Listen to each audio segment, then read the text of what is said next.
Hello and welcome to a brand new episode of Good News Today. I am Sini Pasha. First up, the incredible story of 31-year-old Ira Singhal who stopped the UPSC entrance exam.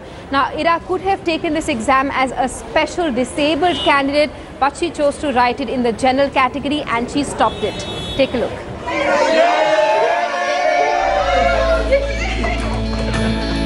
Meet 31-year-old Ira Singhal. She's created history. Ira is the first physically handicapped woman to top the civil services examination. I gave this exam hoping to be a part of IAS because there the platform is a lot bigger. You get to work in a lot more different fields. But I don't necessarily think that anybody who's not a part of IAS can't contribute. I wish to work with the women and the disadvantaged children and the disadvantaged other sections of the population. So that's where I want to go. I was very happy. My dream is fulfilled. Right. She is a very brave child. Yeah. She is not at all frightened of anything in life. Right. She always fights. You must have seen her also doing preparations. I mean, for other students who are aspirants of the UPSC, they'd like to know how was Ira as a student and what kind of preparations did she do? I never saw her studying. Right. She was always busy surfing, doing other things except her studies. But still, she has a very sharp brain, which helped her. Ira suffers from scoliosis, a spine-related disorder. The 4 feet 5 inch tall inspiration cleared the exam in 2010 and was assigned to the Indian Revenue Service. But her height came in the way of her postings. I think the system isn't necessarily harsh. It's more that people don't really understand the whole scenario and everybody is overworked and don't really have the time to go into the details and to figure out the real problems and to actually delve into the issues and see them from a neutral perspective. On very first attempt she became IRS, but she was not given the posting because of some problem with the DOPT or Revenue Department. Mr. Singhal, you were just pointing out that she was earlier selected in the IRS but was never given her joining, and you faced certain troubles with it. Why was she not given a joining at that time? It's better you ask the either DOPT or Revenue Department. We cannot comment. She has set the record straight. A champion of life, Ira has created a new chapter in the history of the civil services exam. And she is a good news. Bureau Report, India Today. 24-year-old twin sisters from Haryana have created a new world record by becoming the youngest to successfully complete the Explorer Grand Slam. The twins achieved the feat by scaling the highest peaks across 7 continents and reaching the North and South Poles on skis. Here's their story.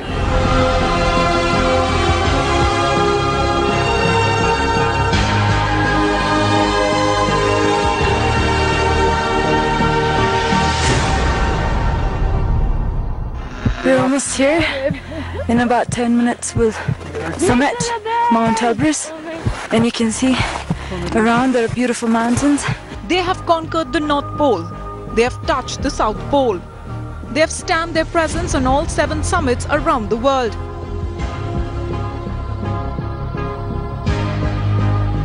Meet India's Grand Slam sisters, the Malik twins. What they have in their resume can be found in no other Indian biodata. Nungshi and Tashi Malik's obsession to scale high mountain peaks started early. But there was a little hurdle as their family was not totally supportive.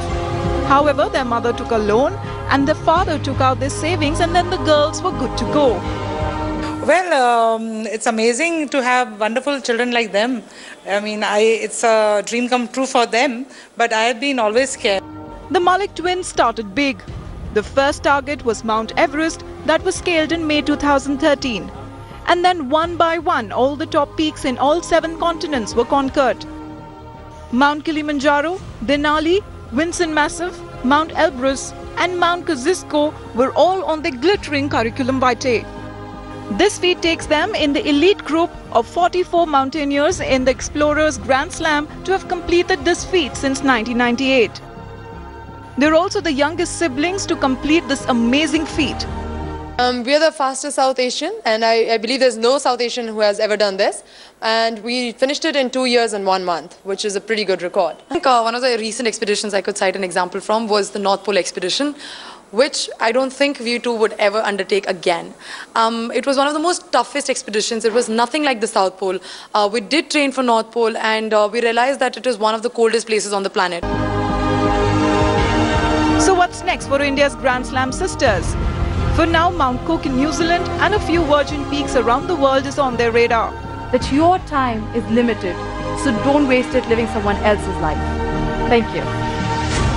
Well, as you can see, these were the first people from South Asia who've done this Explorers Grand Slam. With camera person Alok Das in Delhi, Ashar Khan for India Today.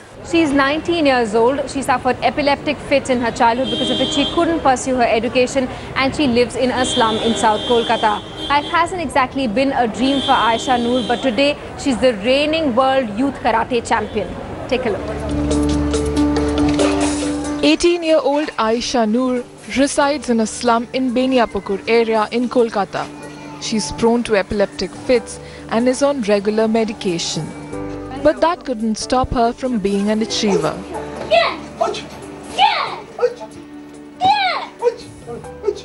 She has gone beyond her limitations to overcome all obstacles of poverty and failing health conditions to win 4 gold medals in karate for her country at the Thai Pichai Youth International Karate Championship held in Bangkok this year.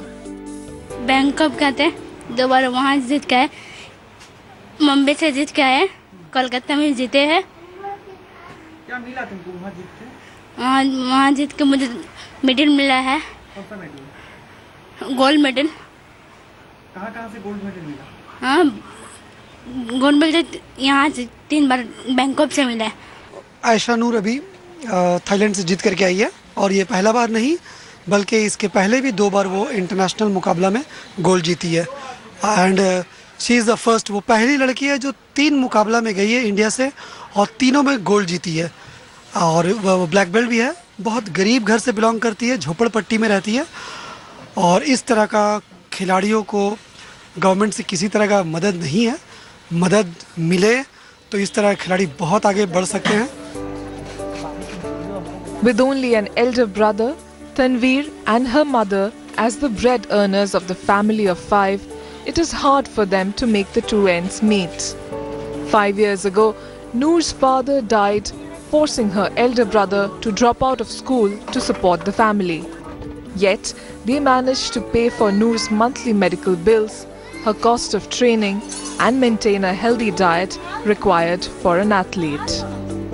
हमको तो अच्छा लगा कि लड़की को gold मिला। बम्बई गई है, उसके बाद थाईलैंड गई है, थाईलैंड से होके आई है। लड़की अच्छा लगा कि लड़की होकर कुछ आगे बढ़ना चाह रही है। एक तो मुसलमान में कि मतलब लड़की आगे न बढ़ो, लड़की पीछे रहो, पढ़ो लिखो नहीं, किसी मतलब स्पोर्ट में नहीं जाओ। तो यही चाह रहे कि लड़की आगे बढ़े तो माँ को ज़्यादा खुशी होगा ना।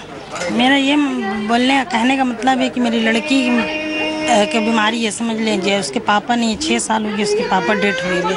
हम चाहते हैं कि मतलब कोई गवर्नमेंट उसको हेल्प करे, हेल्प करके कुछ आगे बढ़े लड़की, यही हमारा मांग है। The West Bengal government also felicitated her after her glorious victory in the championship in May.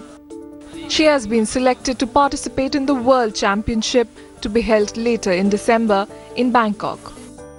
All she needs now is sponsors to make her dream come true. From Kolkata, Manogya Loiwal, India Today. Aisha wants to travel to Thailand this year to defend her title at the World Karate Championship, but doesn't have the money to do so.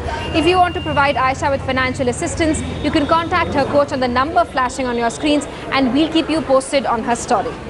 Great news for hockey fans. For the first time in 35 years, the Indian women's hockey team is eyeing a real chance of representing the country at the Olympics. The Chakti girls arrived in the capital last week after their spectacular performance at the Hockey World League semi-finals in Belgium.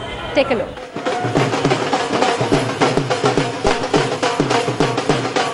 Indian women's hockey team arrived to a grand welcome amidst beating of drums and loud cheers.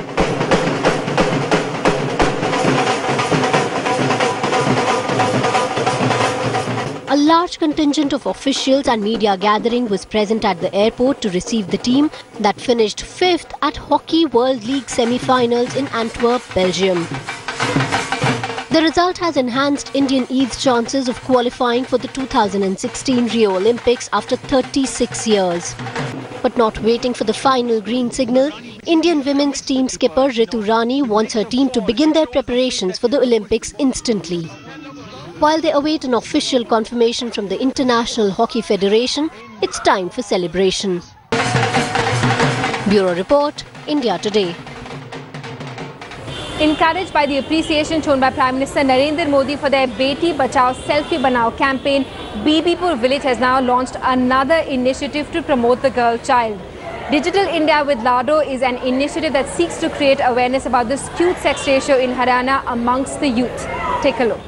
पिछले दिनों हरियाणा के बीबीपुर गांव के एक सरपंच श्रीमान सुनील जगलान जी, उन्होंने selfie with daughter इसकी स्पर्धा की अपने गांव में. After Beti Bachao Selfie Banao initiative caught Prime Minister Narendra Modi's attention, prompting him to announce Selfie with Daughter, the Bibipur Panchayat launched Digital India with Lado.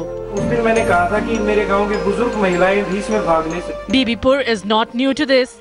The village has been working tirelessly for months to change the mindset.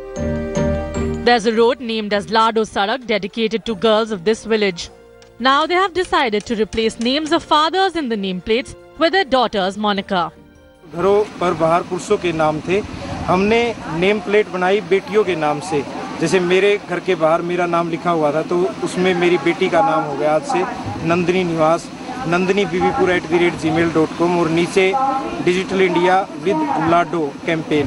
हाँ, वो मेरे घर पे जो मेरे बेटी के नाम की पलक नाम की प्लेट लगाई उसमें मैं बहुत खुश हूँ. मेरे पोते का नाम की लगवाई है हमने, क्या का लगवाई है हम लोग खुशी इतनी है. हमने लड़कियाँ तो भी बात दी है, 2 पोती हैं. हाँ. To make it viral, the Panchayat even organized a storytelling competition which involved both mothers and daughters. Families had to submit true stories based on how the mobile phone brought about a change in their lives. 3 best stories were awarded. आज जैसे जो 6 कहानियाँ थी वो बेहतरीन थी, जिसमें किसी कहानी में मोबाइल ने जीवन भी बचाया है, किसी ने किसकी लव मैरिज को अरेंज मैरिज भी बनाया है. तो ये बेहतरीन तथ्य है जो आज गांव की महिलाओं ने देखा है और इसे आज देश भर की महिलाएं भी देखेंगी. मुझे कंप्यूटर के बारे में कुछ ज़्यादा तो नहीं पता था, लेकिन मुझे जितना ही पता था मैंने आप लोगों के सामने प्रस्तुत किया. बहुत खुशी है मुझे. पहले हमारे गांव में ऐसे कोई प्रोग्राम नहीं होते थे, लेकिन सुनील सरपंच की भाई की वजह से हमारे गांव में बहुत प्रोग्राम होते हैं. सभी को सीखने को मिलता है ऐसे प्रोग्रामों से. Initiatives by Bibipur have already secured them prominent place in fight against female feticide. This village is good news in Haryana, infamous for its bias against girls. Bureau Report, India Today. Now to the story of a young man who's doing his bit to change the lives of street children who can't afford basic education.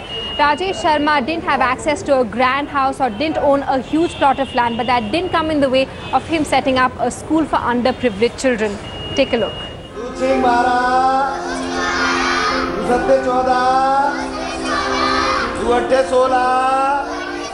Rajesh Sharma did not study beyond class 12 as his family did not have the means to support him. Looking at the kids playing in the slum area in a flashback, his childhood came alive. The shop owner thus decided to spend his morning teaching these kids.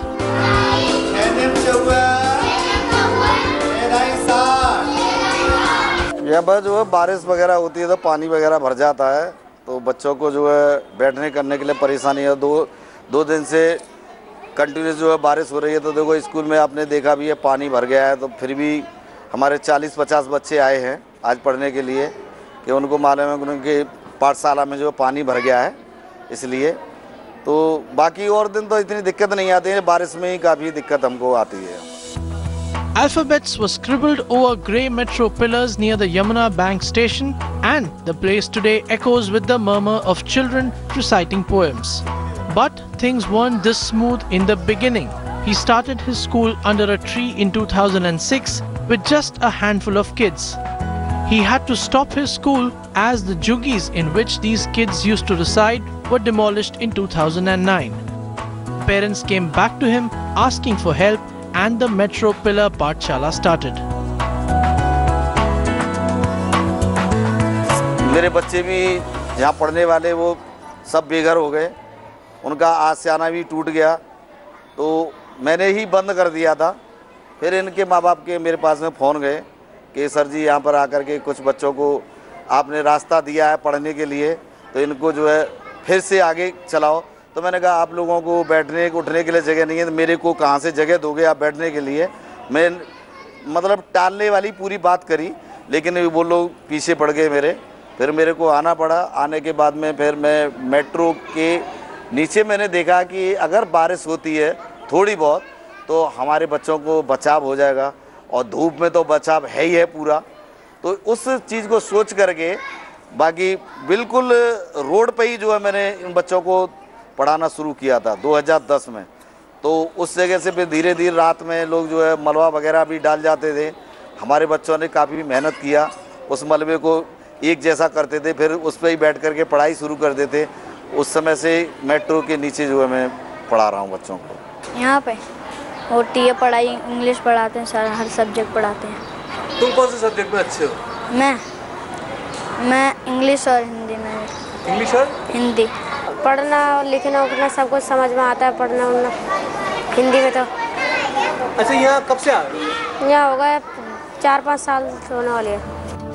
As the word spread, a few NGOs have pitched in and volunteers have started to join to help with more classes.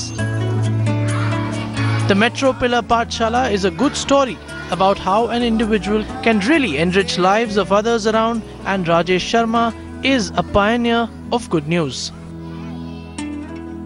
Rajesh couldn't study beyond class 12 but teaches this young set of underprivileged students under the Metro Pillar. No classroom, no bench, and the wall as a blackboard. Rajesh decided to impart basic education to these little kids who would otherwise remain uneducated. Rajesh's story is a story of inspiration to a largely indifferent society like ours. In New Delhi with Vipin, Anindya Banerjee for India Today.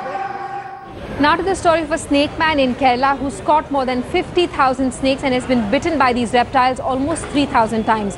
What Suresh basically does is that he helps people who are facing the menace of snakes in their homes and their agricultural fields. Take a look.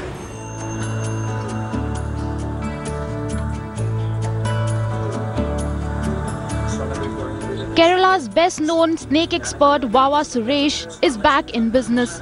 This time after a 4-day stay at the hospital after being bit by a cobra. But snake bites are not new to Suresh. He has been bit over 3,000 times, 300 of them by poisonous snakes. He has also lost a finger on his left hand, but he is more proud of having caught more than 49,000 snakes so far. അതുകൊണ്ട് ഞാൻ ഇവരെ സ്നേഹിക്കുന്നു. കാരണം അവർക്ക് ജാതിയില്ല, മതമില്ല, രാഷ്ട്രീയമില്ല, എല്ലാവരെയും തുല്യരായി കാണും. ഇന്ന് ഭൂമിക്ക് മുകളിൽ ഇതേ ഉള്ളൂ, ഇവർക്ക് മാത്രമേ ഉള്ളൂ ഭൂമിക്ക് മുകളിൽ ഇങ്ങനെ ഒരു വലിപ്പച്ചെറുപ്പമില്ല, എല്ലാവരെയും തുല്യരായിട്ട് കാണുന്നു. അതുകൊണ്ട് ഞാൻ അവരെ സ്നേഹിക്കുന്നു, അവരെ ബഹുമാനിക്കുന്നു, അവരെ ആരാധിക്കുന്നു. 40-year-old Suresh started catching snakes from the age of 13. He does not expect any money from what he does and only gets paid for the travel expense and takes whatever amount the person gives happily.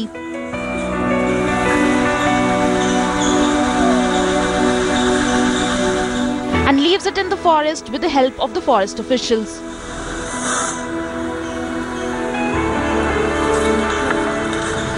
Snakes have always been a nightmare, be it in our childhood stories or mythologies. But here is a man working to change that belief. One who has known the pulse of thousands of snakes in spite of having been bit more than 3,000 times. With camera person Jaikumar, Revati Rajavan in Thiruvananthapuram for India Today.